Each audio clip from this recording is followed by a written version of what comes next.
muslimat yang dirahmati Allah sekalian, pada malam ni saya bercadang nak buat ulang kaji berkaitan dengan permintaan yang kita selalu minta kepada Allah, terutamanya pada waktu subuh. Kita sebenarnya hidup ini penuh dengan permintaan sebenarnya. Macam mana keadaan kita sekalipun, jadi suami ke, jadi isteri ke, jadi anak ke, jadi staf, jadi majikan, hidup kita penuh dengan permintaan. Assalamualaikum warahmatullahi wabarakatuh. Alhamdulillah rabbil alamin. Wassalatu wassalamu ala rasulil amin, Sayyidina Muhammad wa ala alihi wa sahbihi ajma'in. Rabbi shrah li sadri wa yassir li amri wahlul 'uqdatam min lisani yafqahu qawli. Subhanaka la ilma lana illa ma 'allamtana innaka antal alimul hakim. Wala haula wala quwwata illa billahil aliyyil azim.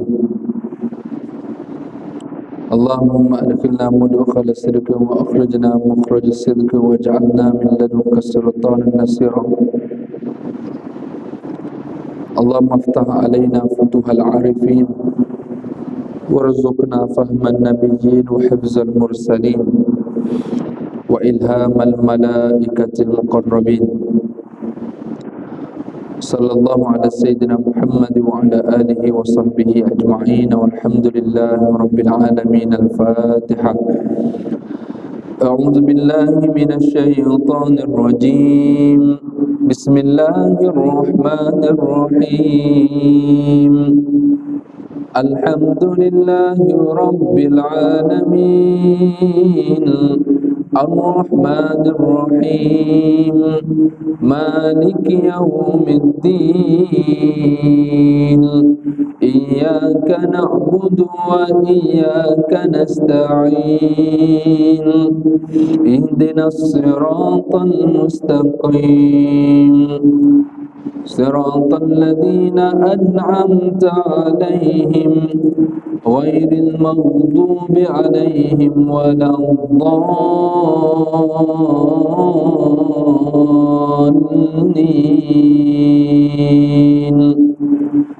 Amin.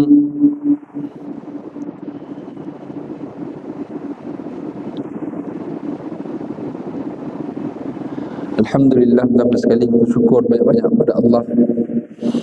Allah memberikan keizinan kepada kita dapat melaksanakan solat maghrib berjamaah dan diteruskan dengan kuliah sementara menanti masuknya waktu isyak.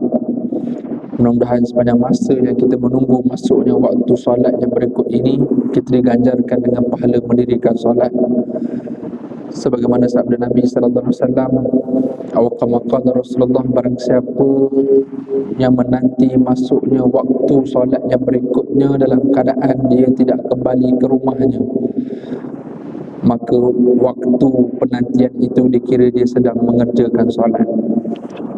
Mudah-mudahan kita terus berterusan dengan kebaikan dalam apa jua keadaan kita semua, insya-Allah. Yang saya hormati Tuan Kuasa Masjid Al-Falah, yang saya muliakan Sahibul Fadilah Ustaz Zuhairi, Tuan Imam kita, pegawai masjid yang saya hormati, lagi saya kasihi tuan-tuan dan puan-puan muslimin dan muslimat sekalian. Saya sangat berharap agar kita semua terus diberikan kesihatan oleh Allah Subhanahu Wa Taala. Kita dihindari daripada wabak ini, dan kita juga berharap musibah ini menjadi kafarah, penghapus salah silap kita yang sebelum ini, dan juga mengangkat darjat-darjat kemuliaan kepada kita. Dalam masa yang sama, dengan kepayahan yang ada, dalam keadaan kita ingin beribadat kepada Allah dengan kepayahan ini, mudah-mudahan ianya dapat menggandakan pahala kita. Dan inilah yang dipanggil al-musibah wahya al-ibtila, iaitu musibah antara fungsinya menjadi ibtila, iaitu ujian bagi orang-orang soleh dan beriman. Ujian dalam dua keadaan. Yang pertama untuk mengangkat darjatnya, dan yang kedua untuk menggandakan pahalanya. maka kita berharap Allah sudi memberikan kebaikan yang banyak kepada kita semua. Muslimin dan muslimat yang dirahmati Allah sekalian, pada malam ni saya bercadang nak buat ulang kaji berkaitan dengan permintaan yang kita selalu minta kepada Allah, terutamanya pada waktu subuh. Kita sebenarnya hidup ini penuh dengan permintaan sebenarnya. Macam mana keadaan kita sekalipun, jadi suami ke, jadi isteri ke, jadi anak ke, jadi staff, jadi majikan, hidup kita penuh dengan permintaan. Kita takkan mampu survive, takkan mampu hidup seorang-seorang, takkan mampu untuk nak semua benda kita boleh buat sendiri, susah. Jadi sebab itu kita kena meminta, kerana kekurangan dan kelemahan yang kita ada, maka kita kena minta, sama ada kepada manusia apatah lagi kepada Allah. Dalam banyak-banyak kita minta kepada Allah, ada sejenis permintaan yang dipanggil pada waktu subuh tu, dipanggil doa kunut.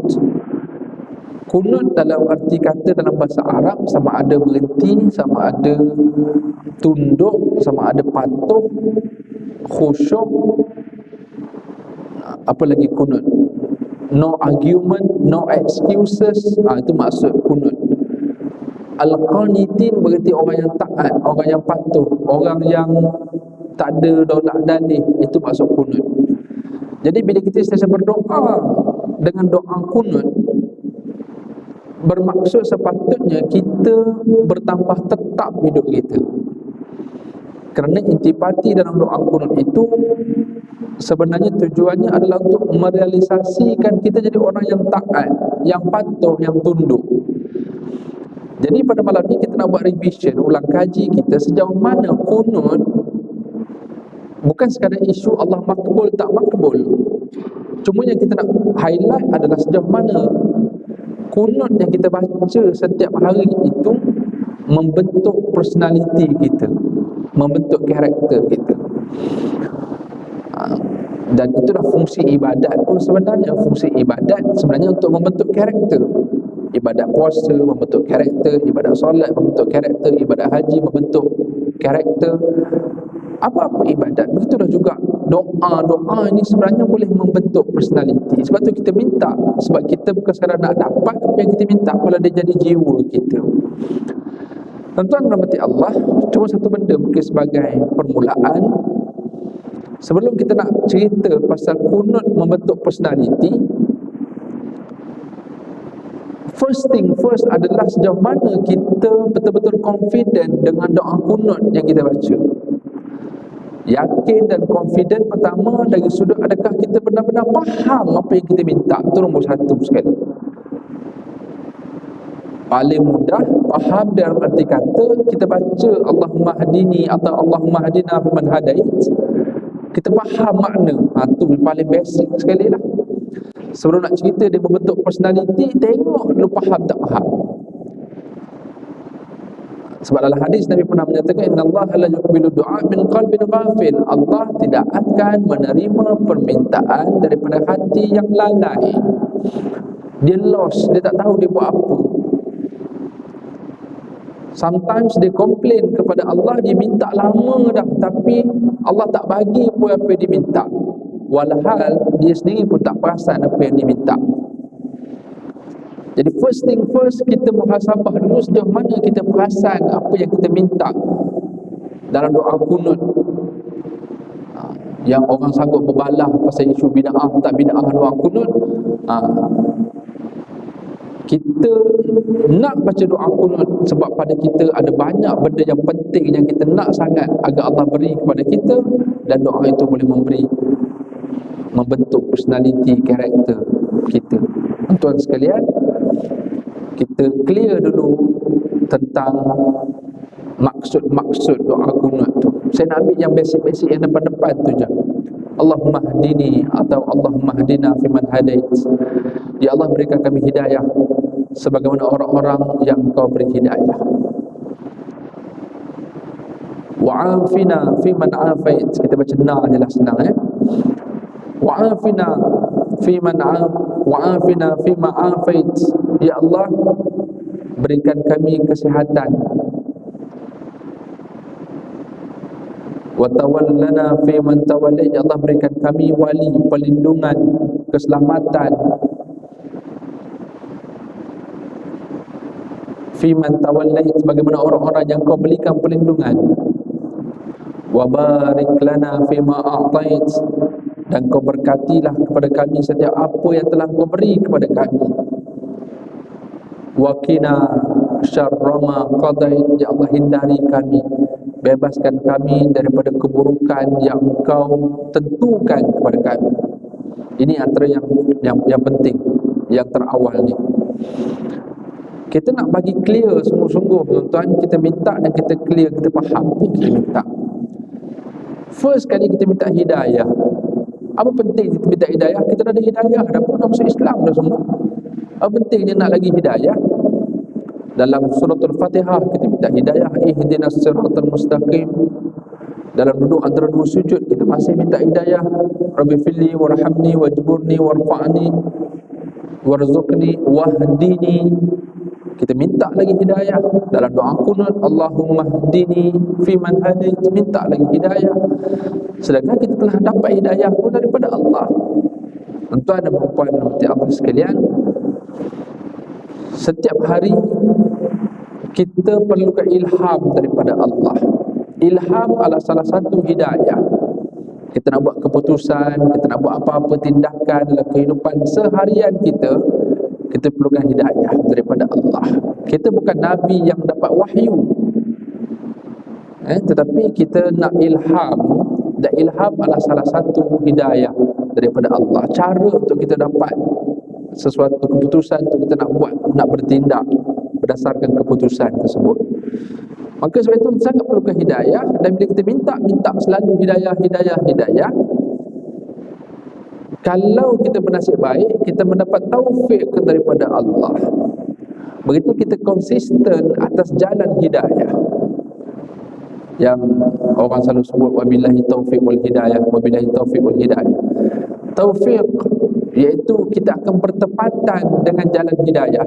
Wafaqa, kita akan bertepatan. Allah dah bagi kita hidayah Islam, kita akan bertepatan dengan Islam, kita akan menyimpang daripada Islam. Konsistensi, istiqamah, committed, itu taufik daripada Allah. Maka sebab itu kita minta selalu hidayah. Kerana kadang-kadang kita takut ada banyak gangguan-gangguan di kiri kanan kita. Kalau Allah tidak beri hidayah kepada kita, kita mungkin boleh tersasar daripada gangguan-gangguan ini. Maka kita minta hidayah. Dan ulama sebut kepada kita, nak tahu kita dapat hidayah atau tak dapat hidayah, antara kesan yang kita boleh tengok pada diri kita pada 3 benda. Yang pertama, akidah kita betul. Jadilah orang baik macam mana pun, kalau akidah dia sesat, dia bukan jalan hidayah. Dia mesti salimatul akidah, akidah yang sejahtera. Mana-mana pertubuhan ataupun mana-mana ajaran yang dia claim dia Islam, tapi ajarannya menyimpang, zikirnya, cara ibadatnya, cara tutup auratnya, pergaulan lelaki perempuannya, kita tengok tu pelik, kita tengok, wah ini bukan hidayah. Kan? Jadi tapi ramai orang yang claim ajaran-ajaran sesat yang ada dalam negara kita ni terlalu banyak. Itu bukan jalan hidayah kerana akidahnya tidak sejahtera. Yang kedua, sahihul ibadah. Nak tahu kita dapat hidayah atau dapat hidayah, bila kita buat ibadat kita betul. Bukan sekadar akidah kita sejahtera, akidah kita betul, ibadat yang kita buat pun betul. Semayangnya betul. Sebab ada orang yang dia boleh niat je semayang, kan? Ada orang dia kata selagi tak khusyuk tak payah semayang. Ada pengikutnya ramai di media sosial. Solat ni kena khusyuk, Allah sebut, bukan alladzina hum fi salatihim khashi'un. Solat kena khusyuk. Jadi kalau selagi tak khusyuk, jangan solat. Tak boleh macam tu. So ibadat kita make sure kena betul. Itu membuktikan kita mendapat hidayah daripada Allah. Kesan hidayah. Dan yang ketiga, kesan hidayah adalah matinul khuluq, iaitu kita mendapat kemantapan akhlak, personality. Sebab biasanya orang yang dapat hidayah ini, di dia akan jadi orang baik lah. Kita boleh tengok perwatakan dia, perlakuan dia, communication, muamalat, perhubungan yang dia buat dengan orang, kita boleh nampak kesan begitu orang ni berada pada jalan hidayah. Maka sebab itu kita minta untuk hidayah kepada Allah ni setiap hari. Dalam solat kita 5 kali sehari, 5 waktu tu berapa kali kita minta hidayah. Termasuklah doa kunut kita minta hidayah. Tambah pula doa kunut itu diletakkan pada waktu subuh, nak membuktikan kepada kita ada banyak benda yang kita nak decide sepanjang hari ni. Jadi kita berharap dengan doa hidayah yang kita minta di awal pagi boleh membantu kita. Allah boleh memberikan kita ilham-ilham dalam buat keputusan-keputusan harian kita. Maka penting kita jaga solat subuh yang terkandung di dalamnya doa minta hidayah. Allahumma hdina fiman hadait. Ya Allah, berikan kami hidayah sebagaimana orang-orang yang Engkau berikan hidayah. So siapa? Para nabi, orang-orang soleh, itu orang-orang kan, orang-orang yang Allah telah beri hidayah. Jadi kita harap kita dapat dan jalan-jalan hidayah sebagaimana mereka. Wa'afina fiman afait. Berikan kami kesihatan. Wa'afina, berikan kami kesihatan ya Allah sebagaimana orang-orang yang Kau berikan kesihatan, afiat.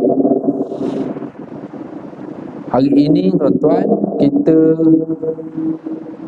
risaulah kan, tengok KKM pun dah bagi tahu kluster yang terbaru ini memangnya jenis apa dipanggil, yang jenis power 10 kali ganda spreader tu. Jadi kita boleh risau balik lah pula kan. Jadi kita berharap Allah sihatkan kita sebagaimana orang-orang yang Allah berikan sihat. Allah sembuhkan bagi yang sakit, Allah sembuhkan bagi yang belum sakit, Allah hindarkan kita daripada benda-benda ini. Muslimin dan muslimat sekalian, bila kita minta sihat, semestinya sihat itu tidak akan datang sendiri, melainkan kita kena cari. Sebagaimana kita minta hidayah, hidayah tak akan datang sendiri, kita yang kena mencari jalan hidayah. Justru kalau lifestyle-nya tak betul, kesihatan tak akan datang kan. Dan yang paling utama adalah jangan sampai kita nak menjaga kesihatan sehingga kita menafikan segala nikmat yang Allah bagi pula. Ada orang hari ini rezeki yang Allah bagi depan mata dia tolak rezeki. Orang hidang nasi terus, oi tak boleh nasi. Jangan tuan-tuan. Alasan takut sangat sakit, takut sangat kolesterol lah itu ini, dia punya tolak rezeki tu sampai macam tu sekali. Jangan macam tu. Kita beradab dengan makanan, kerana makanan itu adalah kurniaan daripada Allah. Tapi pula kalau makanan itu dihidangkan oleh orang yang telah bersusah payah untuk menyiapkan makanan untuk kita, tiba-tiba kita demi menjaga kesihatan kita menolak makanan begitu saja, tak boleh kan. Kita kena makan bukan sekadar halal tetapi tayyibah. Tayyibah dari aspek, dari kaitan dengan nutrition, bukan sekadar penyediaan yang bagus, yang baik, yang bersih, tapi nutrisi pemakanan itu dikategorikan dalam konteks tayyibah, makanan yang sehat, healthy food. Portion banyak mana yang kita ambil dan seumpamanya. Kalau kita minta sihat tapi lifestyle kita tidak membawa ke arah kesihatan, maka seolah kita telah meminta kepada perkara yang tak elok. Sedangkan Allah sebut dalam Al-Quran, wala tulqu biaidikum ila tahlukah wa ahsinu. Allah sebut, jangan campakkan diri kamu ke lembah kebinasaan, wa ahsinu, dan lakukan kebaikan, buat kebaikan. Begitu dalam bab jaga kesihatan pun, jangan campak diri dalam kebinasaan, cara makan tak betul, lifestyle-nya apa semua sekali. Jadi tak boleh. Wa ahsin, buat benda yang elok, kembalikan balik kesihatan kita. So hari ni orang jaga fitness, orang start cari balik makanan organik, natural food dan seumpamanya, start makan suplemen ke atau whatever perkara lah yang boleh menjadikan kita sihat. Cuma yang paling utama, sihat untuk apa? Kalau kita orang beriman, sihat kita adalah supaya kita boleh beribadat kepada Allah. Itu yang paling utama sekali. Sebab sihat untuk ibadat itu sangat penting, sebab dia membawa kepada kesempurnaan ibadat dengan sebab kesihatan. banyak bergandanya pahala, tinggi dan banyaknya pahala tertakluk pada kesihatan juga. Orang yang tak sihat dia tak boleh nak puasa. Orang yang tak sihat dia tak boleh nak sembahyang berdiri. Minta maaf bagi yang mungkin sembahyang duduk dan seumpamanya. Dalam hadis Nabi pernah sebut salatul qa'id nisfu min salatul qa'im. Solat orang yang duduk pahalanya separuh daripada solat orang yang berdiri. Dalam arti kata, berarti penting sihat sebab supaya kita dapat pahala banyak disebabkan ibadat kita yang banyak. Even dalam teori psikologi pun, orang-orang yang berjaya ini digambarkan kepada 4 kategori dia boleh berjaya. Sama ada IQ dia bagus, intellectual quotient, intelligent quotient, ataupun emosinya bagus, emotional quotient, sikap dan emosi. Yang ketiga spiritual quotient, kecerdasan, kerohanian, jiwa spiritual dia. Dan yang keempat physical quotient, kecerdasan fizikal dia. So, teori psikologi juga sebut orang yang boleh berjaya ni kebarangkalian yang lebih tinggi adalah kalau fizikal dia sihat. Dan tidak nafikan ada je orang yang pakai kursi roda tapi sihat, pakai kursi roda tapi berjaya, ada, tidak nafikan. Cuma majoriti orang yang boleh berjaya adalah bila orang-orang itu adalah orang yang sihat. Maka sebab tu kita nak jadi sihatnya supaya kita boleh berjaya dunia akhirat semestinya. Ibadat kita boleh buat dengan sungguh-sungguh dan seumpamanya. Dan kesihatan itu Nabi sebut spesifik, kena rebut, kena ambil kesihatan, kena jaga sihat. Igtanim khamsan qabla khamsin, rebut 5 sebelum 5. Syababaka qabla haramik wa sihhataka qabla saqamik wa faraghaka qabla syughlik wa ghinaka qabla faqrik wa hayataka qabla mautik. Atau kama qala Rasulullah, rebut 5 sebelum datang 5 perkara. Muda sebelum tua, sihat sebelum sakit, lapang sebelum sibuk, kaya sebelum miskin, yang terakhir hidupmu sebelum tiba masa matimu. Kesihatan Nabi highlight dalam hadis tersebut, hadis Bukhari Muslim ni, Nabi sebut pasal sihat. Justru sebab tu kita minta wa'afina fi man afid, kita minta kesihatan. Justru kita jagalah tuan-tuan, kita startlah balik kepada kehidupan yang healthy, walaupun kita terpaksa berhadapan dengan dunia yang yalah, bukan senang nak jaga kesihatan pada hari ini. Tambah pula makanan-makanan yang kita ada hari ini, makanan yang diproses. Even sayuran-sayuran pun, sayuran yang disembur, apa bahan-bahan kimia, racun ulat dan seumpamanya. Telur-telur yang diberikan kepada kita hari ini pun telur-telur yang telah disuntik. Apa lagi? Daging-daging yang ada pun banyak juga yang bercampur-campur. Susahlah nak dapat betul-betul organik punya jenis, sama ada sayuran ataupun daging-daging ataupun makanan-makanan yang kita perlu bayar dengan harga yang mahal kalau kita nakkan yang organik-organik. Ala kulli halnya, kita dah berada pada satu zaman yang kita terpaksa minum air sejuk dalam peti ais. Memang sejuk, even Nabi pun suka minum air sejuk, tapi bukan melalui artificial bahan-bahan yang macam ni. Nabi sejukkan air melalui labu sayung Nabi tu, tembika-tembika yang ada. Nabi minum juga air sejuk melalui apa? Melalui kirbah, iaitu kantung-kantung kulit yang sengaja Nabi gantung dekat tingkap tempat laluan angin, ataupun digantung pada binatang-binatang tunggangan yang laju, supaya angin yang menyapa kantung itu boleh menyejukkan air di dalamnya. Tapi kita hari ini terpaksa minum sejuk dengan benda-benda yang memaksa untuk disejukkan air tersebut. Kita terpaksa berada dalam dunia tu, ais dan seumpamanya. Kita terpaksa kan? Kita juga dihidangkan dengan hari ini mata kita yang sakit dengan sebab cahaya-cahaya handphone yang ada, televisyen dan seumpamanya. Semua ini bawa kepada kesihatan kita hari ini, sejauh mana kita boleh hadkan dan kita kontrol.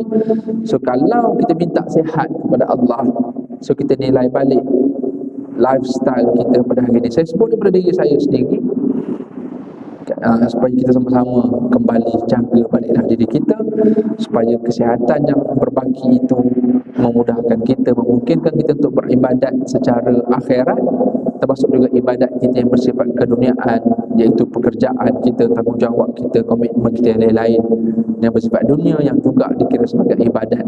Selagi mana kerja atau perkara yang kita buat masih dalam landasan keredaan Allah SWT, kita minta sihat dan kita minta doa supaya datang malam ini diberikan kesihatan. Kalau ada yang sakit, kita doa supaya yang sakit itu disembuhkan oleh Allah. Yang ketiga yang kita minta kepada Allah, wa tawallana fi man tawallait, ya Allah lindungi wali ni pelindung. Bertuah saya rasa bagi mereka-mereka yang diberikan kelebihan dekat dunia hari ni, yang dia ada bodyguard. Sekali kita tengok dia turun daripada kereta, seorang tolong buka, seorang tolong bawa beg, kiri kanan ada, belakang escort apa semua. Kita rasa macam untungnya orang ni, dia ada pelindung, dia ada haris, dia ada bodyguard ni. Kan seronok kita rasa. Tetapi mungkin keseronokan atau perlindungan itu bersifat luaran saja. Kita tahu dalamannya mungkin bakal ditakut. Kan musuhnya di mana-mana merata, bodyguard kena ada pistol.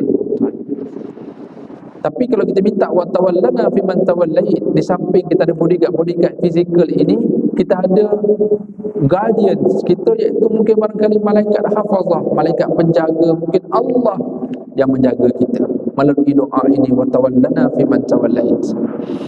Ramai kita tengok orang-orang soleh rumahnya simple sahaja. Bukan begitu tak ada harta, hartanya ada, tapi dia simple, dia relax saja, tak perlu susah payah nak kena rumah sampai nak kena kawat duri. Rumah tu dah macam pusat serenti kan, bergulung-gulung kawat durinya. Kita tengok keretanya mewah, bodyguard lagi, tapi kadang-kadang tidur pun tak lena, nightmare, tengah malam terkejut. Ada orang yang relax saja, bawah je jantas dia boleh tidur, siap sila panggung lagi, punya lena dia tidur kadang-kadang. Muslimin terhormati Allah, kita minta Allah lindungi kita, sama ada direct melalui Allah dan para malaikat, ataupun Allah lindungi kita. Kalau kita ada kelebihan, Allah lindungi juga kita melalui fizikal manusia, bodyguard yang ada. Malah Nabi SAW pun ada bodyguard. Nabi pun ada. Sebab itu dekat Raudah, kalau siapa yang perasan, dekat Raudah, kalau kita menghadap kiblat, dekat sebelah kiri kita yang dinding pagar hijau tu ada satu tiang, namanya tiang Haris. Tiang Haris ni iaitu pintu yang mana bodyguard Nabi akan stay dekat situ. Maknanya penjagalah, pengawal Nabi akan stay dekat situ.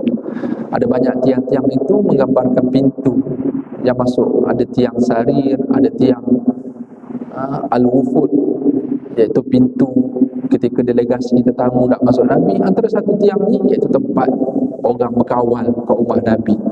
Walaupun Nabi ada Allah, tapi tetap juga kawalan atau perlindungan itu datang juga melalui manusia-manusia yang Allah hantar.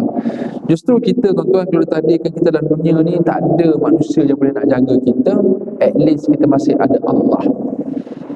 Kita nak minta jaga daripada siapa sebenarnya? Musuh yang kita tak nampak tu yang paling utama sekali. Kita minta wa tawallana fi man tawallait, ya Allah lindungi, berikan perlindungan, coverage kepada aku ya Allah. Tapi kita nak Allah jaga kita, kita terlebih dahulu kena jaga Allah. Ihfazillah yahfazka. Jaga Allah, hak-hak Allah tunaikan, yahfazka, Allah akan jaga kamu. Kita nak insurans buat coverage kepada apa-apa kemalangan, musibah yang berlaku kepada kita, tapi kita yang tak bayar premium, yang tak bayar semua yang patut kita bayar komitmen tu, dan akhirnya insurans tu takkan cover kita. Kita nak Allah jaga kita, kita perlu bayar, kita perlu berurus niaga dengan Allah dengan harga yang mahal antara melalui ibadat-ibadat kita ni. Maka sebab itu kita minta wa tawallana fi man tawallait, kita minta perlindungan daripada Allah itu. Antara yang kita perlu bayar adalah melalui solat-solat kita, melalui zikir-zikir kita, melalui puasa kita, melalui bacaan Quran. Ini semua adalah fortress, inilah benteng-benteng kita sebenarnya. Doa-doa kita silahul mukmin, senjata orang beriman. So kalau kita minta perlindungan dengan Allah, semestinya orang beriman mereka nak pergi perang tengah malam dan solat tahajud dulu. kan, siangnya berperang dan kena berpuasa. Kenapa? Kerana nak minta pertolongan daripada Allah Subhanahu Wa Taala.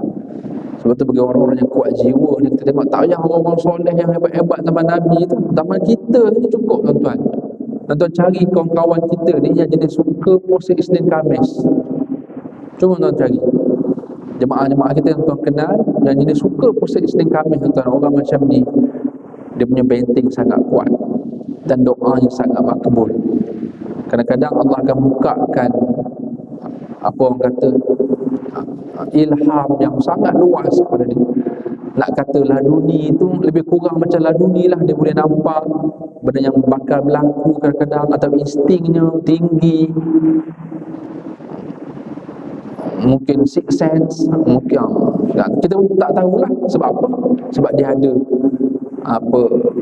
apa pelindung-pelindung ni. Dia ada puasa yang banyak, zikir-zikir yang sangat banyak yang diamal dan seumpamanya. So kalau kita nak minta Allah melindungi kita melalui wa tawallana fi man tawallait, kita kena cari jalan. So apa cara nak dapat perlindungan? So kena start lah untuk subscribe insurans-nya. So insurans-nya adalah kita perlu bayar premiumnya melalui ibadat-ibadat tadi ni. Harapnya Allah lindungi kita yang utama daripada musuh-musuh yang kita tak nampak ni, gangguan-gangguan yang kita tak nampak, maksiat-maksiat yang ada sekeliling kita. Harapnya Allah lindungi kita. Yang kedua barulah musuh yang nampak. Musuh-musuh yang nampak, perompak, penjenayah dan seumpamanya negara kita. Kan walaupun pihak ketenteraan, pihak berkuasa, polis kita dan seumpamanya dengan kelengkapan yang ada, tapi jenayah kita tetap ada. Justru kita sangat berharap Allah boleh lindungi kita melalui wa tawallana fi man tawallait.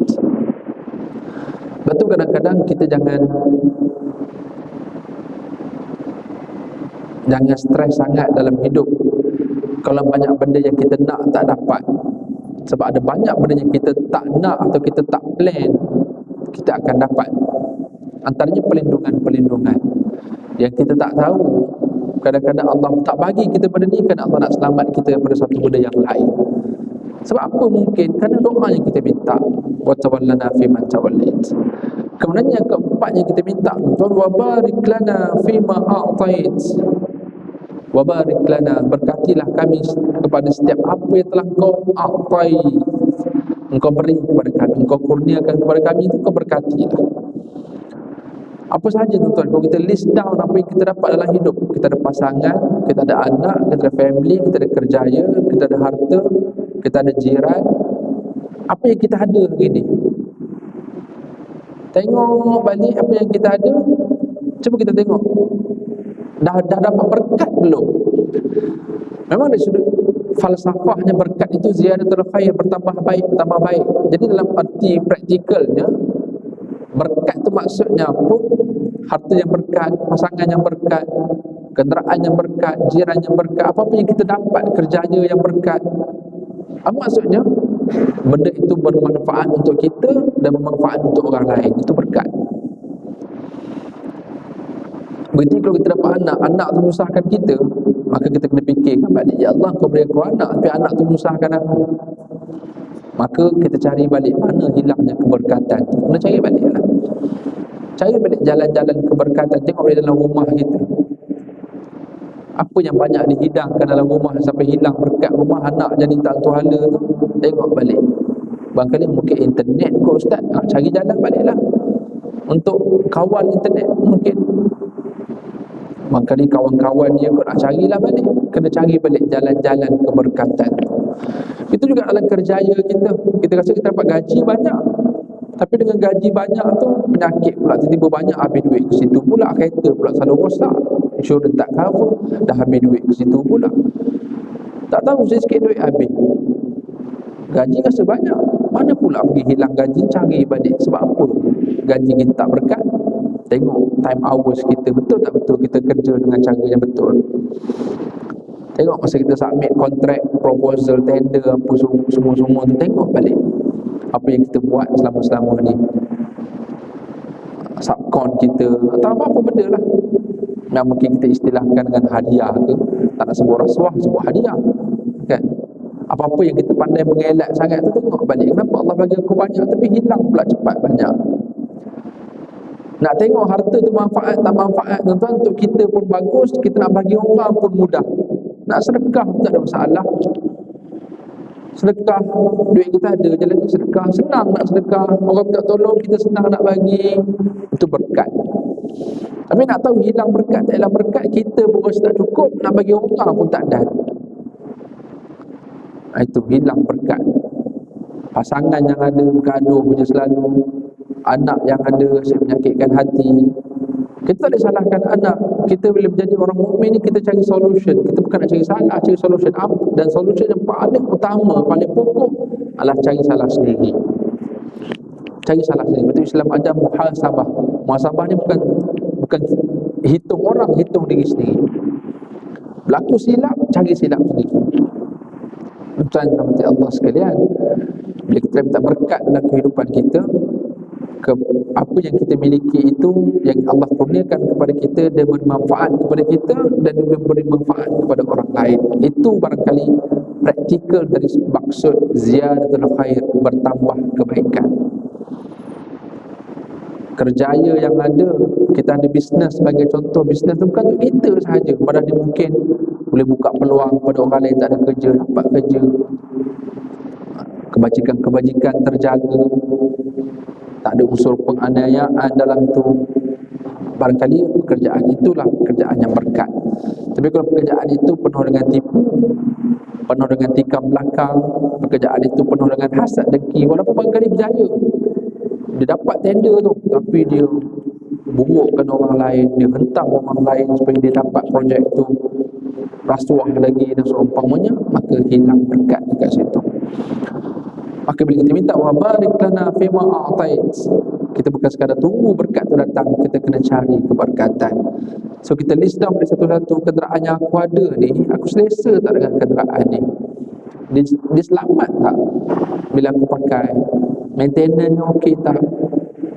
Kalau rasa tak okey, bukan nak salahkan jenama kereta, bukan nak salahkan mekanik, bukan nak salahkan bengkel, salah diri sendiri. Mana datang aku punya hasil yang menyebabkan kereta tu sudah rosak? Sebab mana pergi hilang berkat? Tengok kereta tu pergi ke tempat yang elok ke tempat yang tak elok, sebagai contoh. Mana lebih banyak? Bawa pergi masjid banyak ke bawa pergi kelab banyak, sebagai contoh. Wa barik lana fima a'tait, Allah berkatilah kami kepada setiap apa yang telah Kau berikan kepada kami. Yang terakhir kita minta waqina syarra ma qadait. Ya Allah, hindarilah kami, jauhi kami daripada keburukan-keburukan qadait yang Engkau tentukan untuk kami. Allah qada Allah ni banyak. Ya Allah dah plan untuk Allah nak bagi dekat kita. Tapi barangkali dengan sebab kita minta waqina syarra ma qadait, sebab Allah ni nak tunjuk yang dia sayang dekat kita, bukan dia bagi benda baik je. Dia nak sayang seorang hamba, antaranya dia bagi keburukan, syar, keburukan. Tengok kekasih Allah namanya Rasulullah SAW. Tengok para sahabat, juga orang-orang soleh semuanya. Tapi tengok perkara-perkara yang tak elok berlaku dalam hidup mereka. Adakah sebab Allah benci mereka? Banyak keburukan-keburukan yang Allah beri kepada mereka sebab Allah sayang kepada mereka. Cuma dengan tahap keimanan mereka yang tinggi, maka mereka dapatlah jadi macam itu dan mereka boleh sabar. Kita mungkin takut tak sabar, maka Allah tak bagi keburukan yang macam tu. Dan kita minta waqina syarra ma qadait kerana kita takut banyak benda-benda yang tak elok ada dekat sekeliling kita, kot kena dekat kita. Takut, tuan-tuan. Covid ke, kemalangan ke, kebakaran ke, wallahu a'lam, kita tak tahu, semuanya rahsia daripada Allah. Tuan-tuan berpengalaman driving, perjalanan yang jarak jauh, kadang-kadang yang kadang-kadang kita paksa diri nak drive, yang kadang-kadang mengantuk dah. Kita bukan tak tahu mengantuk sangat ni, micro sleep tu sangat bahaya. Ramai orang mati accident sebab micro sleep. Tapi bila kita bayang-bayang balik, ya Allah, dah berapa kali dah kita ni micro sleep tapi tak accident. Mana datang itu? Kita dah masuk dekat lane sebelah dah bertentangan arah dah. Tiba-tiba kita dah kejutkan balik, kita selamat balik. Sama ada selamat disebabkan bunyi horn daripada depan, ataupun kita tiba kita yang terjaga sendiri. Allah selamatkan kita. Kenapa Allah selamatkan? Kita pun tak tahu. Barangkali doa yang kita minta awal pagi, wa qina syarra ma qadai. Kadang-kadang Allah nak selamatkan kita banyak cara. Kadang-kadang Allah bagi dengan cara yang kita tak suka. Kita anak buat hal, isteri buat hal ke apa ke, akhirnya kita jadi tak happy, akhirnya lambat keluar rumah. Kita dah plan nak keluar cepat, tapi orang ni buat hal, orang ni sakit perut, kita jadi tak happy nak keluar, hilang mood. Rupanya Allah sengaja lambatkan ini, rupanya Allah nak selamatkan kita dalam kemalangan. Kita keluar je rumah 2-3 minit keluar, rupanya 2-3 biji kereta accident dekat jalan keluar depan rumah tu. Barangkali Allah nak selamatkan kita, tapi Allah test dulu dengan apa perkara yang mungkin kita syarrama qadai, yang kita tak suka, yang tak elok.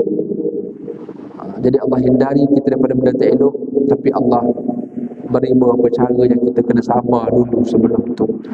Tuan-tuan sekalian, ini antara benda yang utamalah dalam doa kunut yang kita minta. Kita minta hidayah, minta kesihatan, minta perlindungan, minta keberkatan, kita minta satu lagi pembebasan daripada segala keburukan. Benda ini sangat penting. Kalau kita boleh betul-betul tulis dan tengok apa sebenarnya hidup kita ni, dan kita cari jalan balik untuk nak dapatkan apa yang kita minta selama ni. Doa kunut nampak macam simple, dia sunat abad sahaja, kan? Tapi dia sangat powerful, tuan-tuan. Dia sangat-sangat powerful.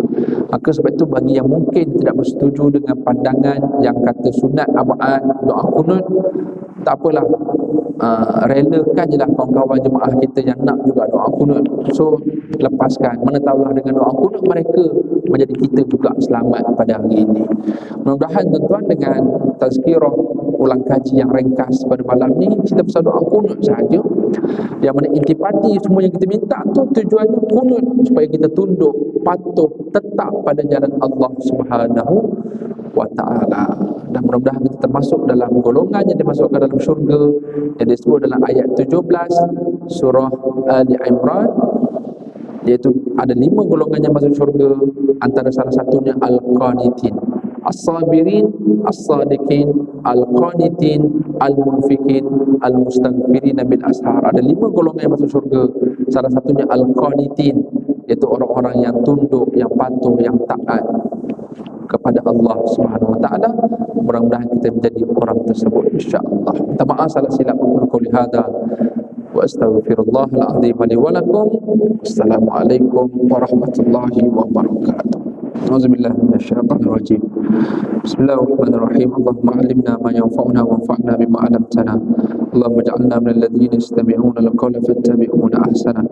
Sallallahu alaihi sayyidina Muhammad wa ala alihi wa sahbihi ajma'in. Walhamdulillahi rabbil alamin. Subhanakallahumma wa bihamdika asyhadu an la ilaha illa anta astaghfiruka wa atubu ilaik.